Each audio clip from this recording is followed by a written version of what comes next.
Perodua Kancil 2026 kembali dengan identiti baharu yang lebih moden tetapi masih mengekalkan semangat asalnya sebagai kereta kompak yang praktikal, jimat dan sesuai untuk kegunaan harian rakyat Malaysia. Model ini direka khas untuk pemandu bandar, pelajar, pasangan muda dan juga keluarga kecil yang mahukan sebuah kenderaan mudah dipandu, senang diparkir serta tidak membebankan dari segi penggunaan bahan api dan kos penyelenggaraan.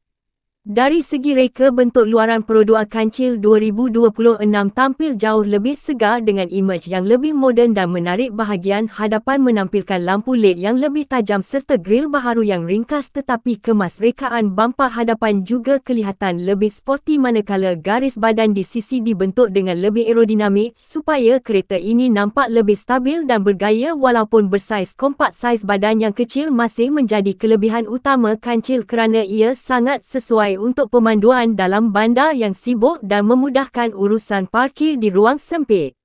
Masuk ke bahagian dalaman Perodua Kancil 2026, kabinnya kini nampak lebih moden dan tersusun. Papan pemuka direka dengan gaya minimalis tetapi masih praktikal untuk kegunaan harian. Terdapat skrin infotainment sentuh yang menyokong sambungan telefon pintar bagi memudahkan akses kepada muzik panggilan dan navigasi. Tempat duduk pula direka lebih ergonomik untuk memberi keselesaan kepada pemandu dan penumpang hadapan. Walaupun ketika perjalanan yang lebih jauh, ruang simpanan kecil di sekitar kabin juga disediakan untuk meletakkan telefon, botol air dan barangan harian yang lain.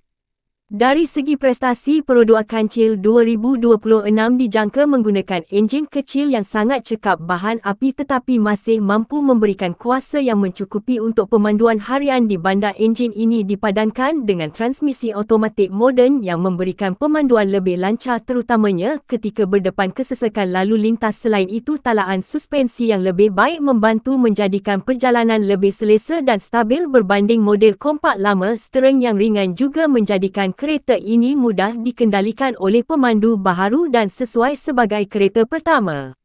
Aspek keselamatan juga diberikan perhatian yang lebih serius pada Perodua Kancil 2026. Model ini dijangka dilengkapi dengan sistem brek anti kunci ABS, kawalan kestabilan elektronik, bantuan membrek serta beg udara untuk pemandu dan penumpang hadapan. Kamera undur dan sensor parkir juga boleh membantu pemandu semasa meletakkan kenderaan di kawasan sempit. Ciri-ciri keselamatan ini menjadikan Kancil 2026 lebih meyakinkan untuk digunakan sebagai kereta harian oleh pelbagai golongan pengguna. Dari sudut praktikaliti, Perodua Kancil 2026 sememangnya direka untuk memudahkan kehidupan harian. Ruang bak belakang mungkin tidak terlalu besar tetapi masih mencukupi untuk barangan keperluan asas, beg kerja atau barang runcit penghawa dingin yang cekap. Port pengecas USB dan sistem kunci pintar menjadikan pengalaman pemanduan lebih selesa dan moden. Tambahan pula, kos penyelenggaraan yang rendah sentiasa menjadi kelebihan penting bagi model Perodua, terutamanya untuk mereka yang mementingkan bajet.